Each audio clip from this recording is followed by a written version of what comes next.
بسم اللہ الرحمن الرحیم۔ السلام علیکم، آپ دیکھ رہے ہیں میرا یوٹیوب چینل اور فیس بک پیج۔ میں ہوں ادریس محمود۔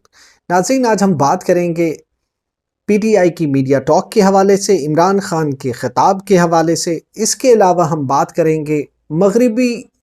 سرحد یعنی پاک افغان بارڈر پہ صورتحال کے حوالے سے اور پاکستان میں برین ڈرین کے اوپر۔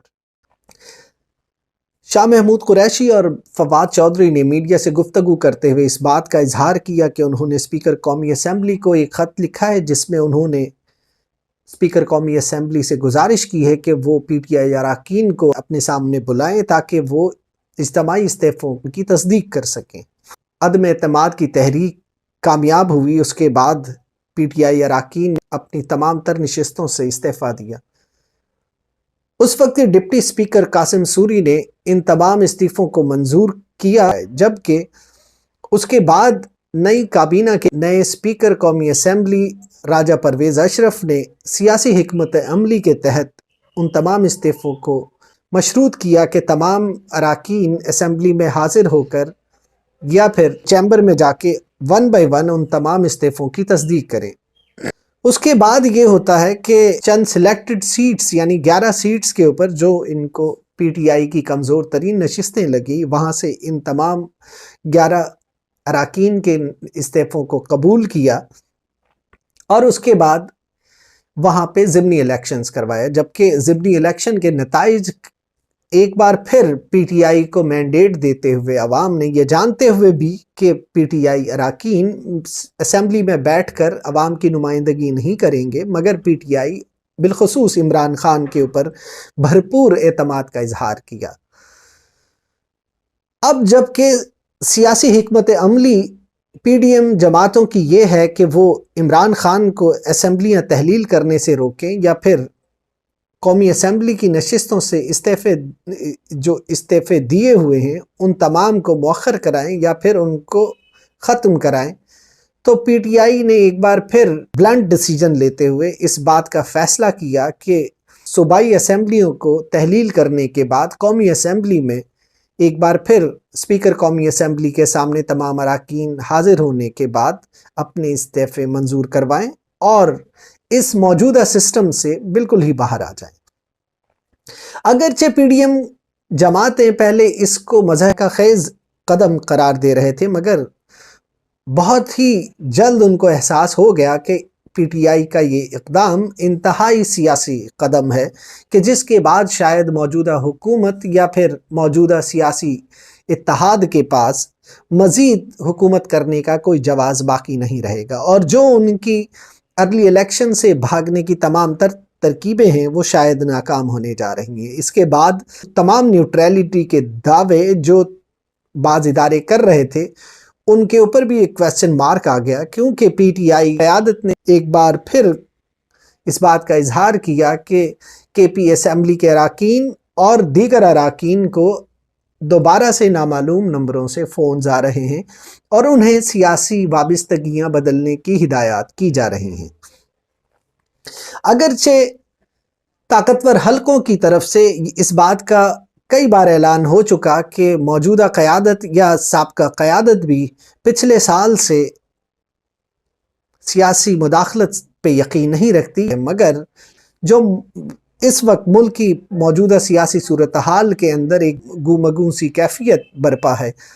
اس سے اور پھر شہباز گل، اعظم سواتی کے اوپر ہونے والی نئی ایف آئی آرز یا پھر اس کے نتیجے میں ان کی گرفتاری اور پھر شہر شہر کی دربدری سے اس تمام نیریٹو کے اوپر ایک کویسچن مارک آ رہا ہے کہ اب کیا واقعاً وہ ادارے نیوٹرل ہیں یا نہیں۔ بہرحال اس کے علاوہ عمران خان کے کل کے قوم سے خطاب کے دوران سخت لب و لہجہ یقیناً عمران خان کو یہ آگاہ کر دیا گیا ہے کہ آنے والے عدالتی فیصلوں یا پھر الیکشن کمیشن کے جو فیصلے متوقع ہیں ان کے اندر ان کو یقینی طور پر نااہلیت کا سامنا کرنا پڑ سکتا ہے۔ اسی بات کو سامنے رکھتے ہوئے ان کو شاید کئی آفرز بھی کی گئی جو یقیناً طفل تسلیوں کے ہی مترادف تھی، مگر عمران خان نے ایک بار پھر بلنٹلی تمام آفر سے باہر آتے ہوئے اپنے دو ٹوک فیصلے پر ثابت قدمی دکھاتے ہوئے ایک بار پھر یہ اعلان اور کمٹمنٹ دکھائی ہے کہ 17 दिसंबर को लिबर्टी चौक्स पर ख़ताब करते हुए कौम से इमरान खान सूबाई असेंबलियों की तहलील के हवाले से फ़ाइनल डेट का ऐलान करेंगे। मैं आपको इस वक्त ब्रेकिंग न्यूज़ दे रहा हूँ कि आने वाले जो डिसीजन केसेस के हवाले से मुतवक्के हैं, इसके अंदर इमरान खान को यकीनन नाअहलियत का सामना हो सकता है, जो सिर्फ़ और सिर्फ इस वजह से है कि इमरान खान अपने डिसीजन के ऊपर कोई सेकंड ओपिनियन लेने का कोई इरादा नहीं रखते, क्योंकि उनको ये बहुत अच्छी तरह मालूम है कि जिस तरह से पिछले 5 महीनों से इमरान खान को तिफल तसल्लियाँ देकर उनके डिसीजंस को लिंगर ऑन कराने के बाद मामलात फिर से वहीं पे आ जाते हैं जहाँ पे पीटीआई या फिर इमरान खान को टफ डिसीजंस और टफ सिचुएशंस का सामना करना पड़ रहा है। इस बार इमरान खान ने अपने फैसले पर नज़रसानी करने से बिल्कुल इनकार कर दिया है। 17 से 23 दिसंबर के दौरान इमरान खान पंजाब असेंबली और केपी असेंबली डिसॉल्व करने के हवाले से तो 17 दिसंबर या तो 23 दिसंबर इनके दरमियान किसी तारीख में डिसॉल्व हो सकती है। नाज़रीन, बात करेंगे पाक अफ़गान सरहद पे तनाज़े के ऊपर। पाक अफ़गान सरहद के ऊपर अफ़गानिस्तान की जानिब से पाकिस्तान के सरहदी इलाके चमन पर गोलाबारी एक हफ्ते में दूसरी बार हो चुकी है कि जिसके अंदर 20 से ज़ायद अफराद ज़ख्मी जबकि 7 अफराद शहीद हो चुके हैं। अफ़गानिस्तान यहाँ पे इस वक्त तालिबान की हुकूमत है कि जिसका बॉर्डर इन्हिसार या फिर दिफा के हवाले से भी इन्हिसार हर तरीके से पाकिस्तान के ऊपर है, मगर उसके बावजूद पाकिस्तान की एक बैंड आउटफिट टीटीपी के अफ़गानिस्तान में मुकीम होकर पाकिस्तान पर हमलावर होने और कई सारे पाकिस्तान में होने वाले दहशतगर्दी के वाक़यात में मुलव्वस होना और फिर इन वारदातों के करने के बाद वापस अफ़गानिस्तान में रूपोश हो जाना और अफ़गान तालिबान क़यादत का उनके ख़िलाफ़ कोई एक्शन ना लेना, ये ख़ुद तालिबान और पाकिस्तान के ताल्लुकात के ऊपर एक सवालिया निशान है। ये वो हुकूमत है कि जिसका मुकदमा पाकिस्तान ने तमाम आलमी बरादरी के सामने लड़ा, मगर इसी तालिबान हुकूमत के पाकिस्तान के साथ इस तरह के सरहदी ताल्लुकात इंतहाई अफसोसनाक हैं। पाकिस्तान के पास सबसे बड़ा एज ये है कि तालिबान अगर दुनिया में किसी मुल्क के किसी भी तरह से इन्फ्लुएंस में है तो वो यकीनन पाकिस्तान है। मगर अजीब हैरत की बात है कि हमारे इंटरनी वज़ीर ख़ारजा जो कुछ दिन पहले पाकिस्तान के दौरे पे आए थे, वो एक बार फिर से अपने मुल्क अमेरिका वापस चले गए हैं, जबकि इस तशवीशनाक सूरत हाल में उनका मुल्क में होना या फिर डिप्लोमेटिकली सिफारती हलकों को इंगेज करना इंतहाई ज़रूरी था। उन्होंने शायद इस बात की ज़रूरत इतनी महसूस नहीं की या फिर उनको अमेरिका जाना इतना ज़्यादा ज़रूरी था कि उन्होंने पाकिस्तान की मौजूदा सरहदी सूरत हाल को पसे पुश डालते हुए अमेरिका जाने को तरजीह दी। बिलावल भुट्टो ज़रदारी यकीनन जब भी पाकिस्तान के दौरे पर वापस आएंगे तो वो यकीनन इस मामले को टेकअप करेंगे और वो अफ़गान बरादर मुल्क के वज़ीर ख़ारजा या फिर उनके एम्बेसडर को पाकिस्तान की वज़ारत ख़ारजा में दावत देकर भरपूर मज़म्मत करेंगे और उनसे जवाब तलबी करेंगे।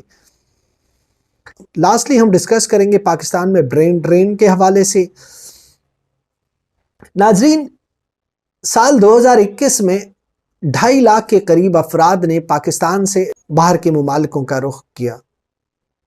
जबकि 2022 की एक रिपोर्ट एक्सप्रेस ट्रिब्यून में शाया हुई कि जिसके अंदर ये बताया गया कि साल 2021 की निस्बत 2022 में 300 गुना ज़्यादा अफराद यानी 7.5 लाख अफराद ने, जिसमें आला तालीम याफ्ता और उसके अलावा हुनरमंद अफराद ने पाकिस्तान की सरजमीन को नामसाइद हालात, माशी और सियासी अदम इस्तेहकाम की बिना पर पाकिस्तान को खैरबाद कहकर बैरून मुल्क रोज़गार के हवाले से इंतखाब किया, जिसमें से सऊदी अरब, यूएई और यूरोपियन कंट्रीज़ में रोमानिया के नाम सामने आए। मौजूदा सूरत हाल में जिस तरह से पाकिस्तान की इकॉनमी तबाहाली का शिकार है और इंडस्ट्रीज़ का बुरा हाल पाकिस्तान में है, सनतें बंद हो रही हैं, रोज़गार के मौक़े ख़त्म हो रहे हैं, महंगाई बुलंद तरीन सतह पर है। हुकूमती गैर संजीदगी का आलम ये है कि किसी भी मामले पर, चाहे वो एलसीज़ का हो, डॉलर प्राइसिंग हो, इन्फ्लेशन की सूरत में हो, या फिर दीगर मुआशी जितनी भी पाकिस्तान में मुश्किलात हैं उनके हवाले से हो, मौजूदा हुकूमत की कोई पॉलिसी नज़र नहीं आती, सिवाय एक पॉलिसी के कि इस वक्त पाकिस्तान में अगर कोई चीज़ अनइंटरप्टेड हो रही है तो वो पीडीएम के हवाले से जितने भी अदालतों में केसेस हैं उनमें मुतवातिर और बराबर इनको बर्रियत मिल रही है। उसके अलावा कोई फाइनेंशियल पॉलिसी नहीं है, कोई रोज़गार की क्रिएशन के हवाले से कोई पॉलिसी नहीं है, इंडस्ट्रियलाइजेशन के हवाले से कोई पॉलिसी नहीं है, एग्रीकल्चर के हवाले से कोई पॉलिसी नहीं है। यानी मुख्तसरन ये कि मौजूदा हुकूमत की कोई तरजीहात मुल्क की मईशत को उठाने, मुल्क की कर्ज़ों की अदायगी के हवाले से कोई मुआशी पॉलिसी मौजूदा हुकूमत के हाथ में नहीं है। मुल्क जिस कदर इन हालात में पीछे जा चुका है या धकेला जा चुका है, इसका फौरी हल यकीनन मुमकिन नहीं, मगर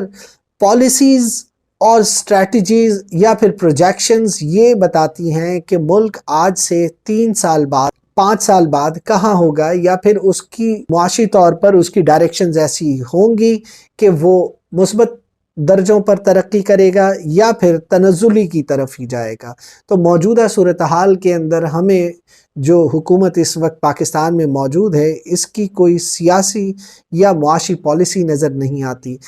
तो इसी हवाले से इमरान खान इस बात पर बज़िद है कि किसी भी तरह से मौजूदा सियासी मसलहतों को पसे पुश डालकर किसी तरह से अर्ली इलेक्शंस कॉल हो जाएं और कोई मजबूत हुकूमत इक़्तिदार में आए और फिर अपनी मुआशी पॉलिसी के तहत पाकिस्तान को किसी मुस्तहकम रास्ते पर डाले। तमाम स्टेक होल्डर्स को भी चाहिए कि वो भी होश के नाखुन लें और एडवेंचरिज्म जितना करना था या कर चुके इस मुल्क की 22 करोड़ अवाम के मुस्तकबिल को लेकर, तो वो उससे अब बाज आ जाएं और इस मुल्क को खुदारा तरक्की की डगर पर चलने दें, ताकि मुल्क इन मौजूदा नामसाइद और मुश्किल हालात से बाहर आए और अवाम की मुश्किलों का और इनके दुखों का मदावा मुमकिन हो सके। बहरहाल नाज़रीन, ये था एक तज्ज़िया जो इस वक्त मुल्क में हैपनिंग्स हो रही हैं। इस बारे में अपने राय से हमें ज़रूर आगाह करें। नेक्स्ट व्लॉग में आप लोगों से मुलाकात होगी। तब तक अपना, अपने दोस्तों का बहुत ख्याल रखें। अल्लाह हाफ़िज़।